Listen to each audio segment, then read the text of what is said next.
a little history or history about intelligence is amazing. I want to save that for another day. But anyway, as I'm going through this, just the evolution of some of these companies, and especially I saw this about the unbundling of something, right? So what, just for the audience, some context is there have been businesses that I would consider as like a tier one or the first level of business that came up. They're doing a lot of things, and at that point, there's no like specialization, so they work well. For example, Craigslist. Craigslist, everybody knows Craigslist, but I don't know. I think people still use it. But if you look at Craigslist and kind of break down all the classified ads that they had, the personals for meeting up and some discussion boards, all that has become its own billion dollar companies at this point. So the Right. discussion Reddit, the classifieds were became Nextdoor, and personals become Tinder. You can think of a lot of other companies, but these are just some logos that kind of help you. And then you could rent your place. You could sell even your house. Became Zillow, and definitely there were job requests if you want to do, find a job. ZipRecruiter, Indeed, and then you can also offer your services like Upwork. Anyway, that's just the setup for how one level one, and you can still see they have the same old style of layout even if you go today to Craigslist.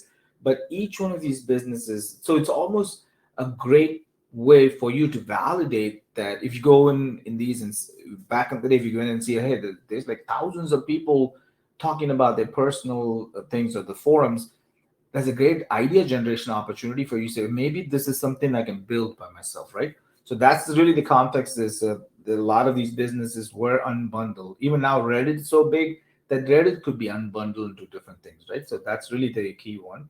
So let's go to the actual, so just the context, right?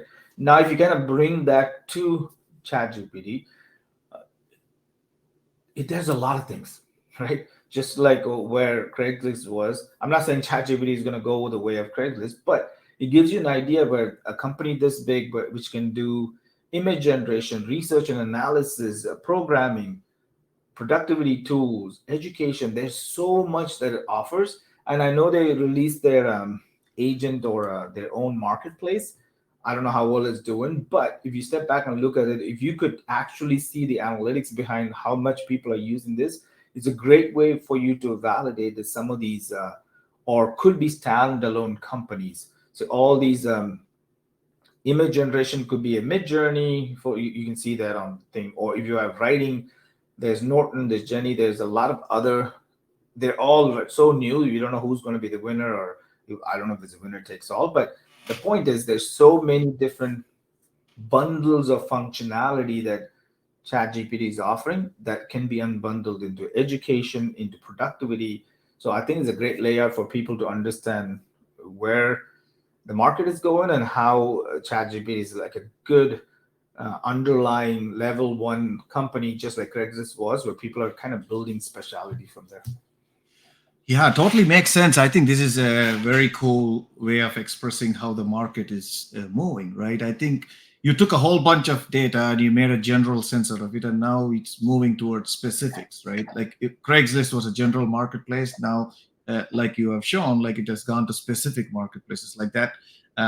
GPT is a general sense. It has a lot of skills. Each one of these, like either image generation or writing or this or that, it's amazing to see how specifics are starting to evolve, and that's why I'm big behind these smaller language models are going to be happening soon, because it has to be specialized, it has to be small, it has to be focused. A lot of these are probably precursor to that.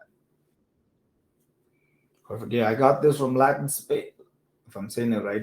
They have their podcast, amazing podcast. If you guys are interested in learning more about AI space, that's a good play follow for sure. But yes, I think the main reason I presented this is just to, from a mind map, it was a great way for me to consume this, but also if you're an entrepreneur, to be able to see some opportunity. If you're an investor, you can see, okay, you know what, education is big. There's these players. If I see a new company come in the space, then at least I can compare it to what is your USP compared to everybody else doing this, right? So those are questions, or as an entrepreneur, you can ask, so how do I differentiate myself from, let's say, a Khan Migo, which is a chatbot for Khan Academy, right? So these are Right. kind of things to know that what is in the market. And sometimes it's great to not be the first person, because they say the front, it, for people reaching out in the frontiers are the ones who have arrows in the back. And then the second follower behind that learn from their mistakes, and Right. they will make their own mistakes, but they learn from it and kind of navigate the big hurdles to get where they are. So I think these are good ways to understand, because there's sometimes if you go in the healthcare space and the law space, there's so many legal things you have to get over, which you've never done it, then it's a pain in the butt, right? So now if a company has already gone through all of that and established it, then you can run right behind them and make something different, something unique about it that makes you a valuable vendor in this space. So that's really the key Absolutely. takeaway from this. Absolutely. Cool.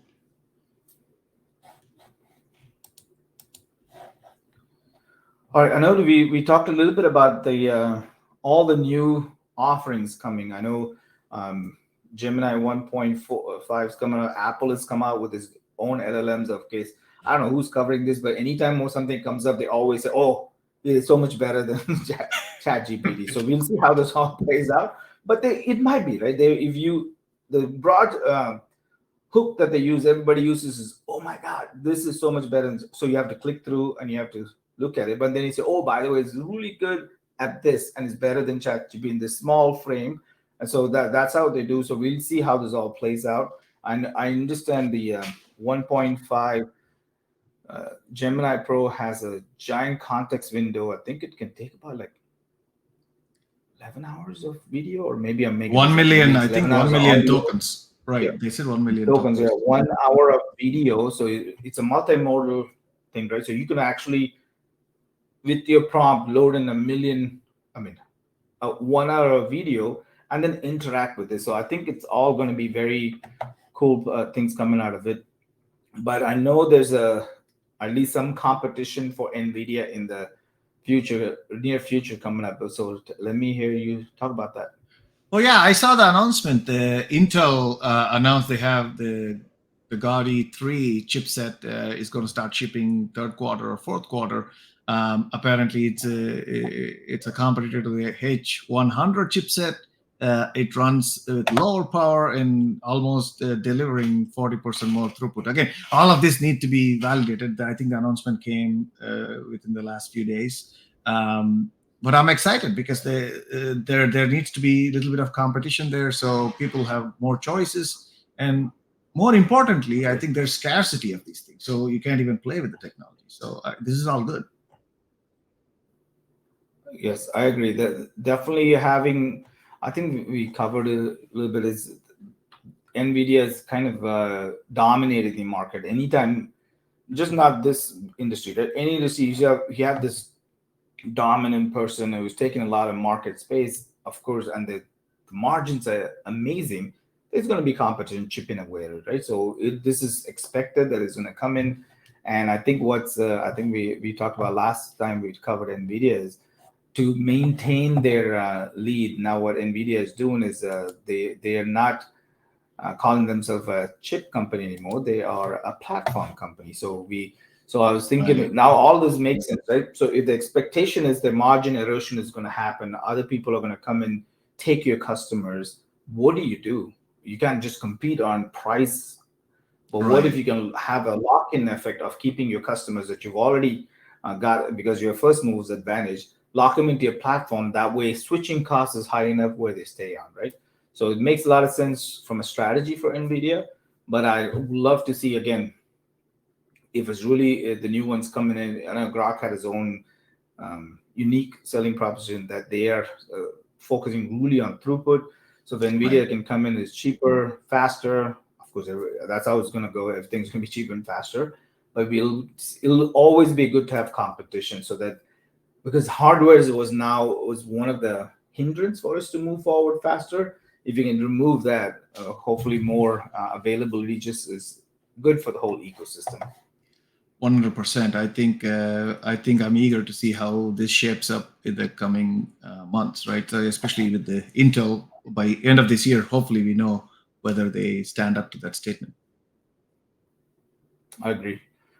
Okay, I know we have a lot more topics to cover, but we will be back with more ideas. And again, there's not one dull day here. There's always new things coming up. And I also wanted to, I know we've kind of touched it, went back about a year ago, but the cryptocurrency with AI, there's a couple of ones, R&D is one of them, because I think there's some opportunity here for I will call with the Venn diagram of crypto and AI. I wanted us to look a little bit more into the use cases for that, and maybe we can come back with some cool topics for us next time.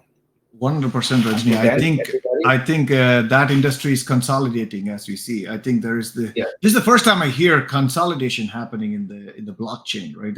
That's an interesting concept, right? Because now they're AI is driving them towards taking a hard look at all these things and putting together some kind of a solution for the industry. So we'll talk more next time.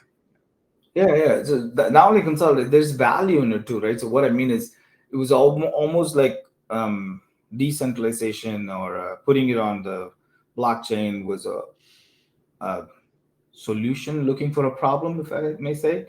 But when you have to overlay both of these, I can see specific healthcare and accounting and financial transactions where there's good to have a decentralized ledger that we can do. So anyway, there's a lot of use cases that make sense. We'll come back to the audience and give us our perspective on that.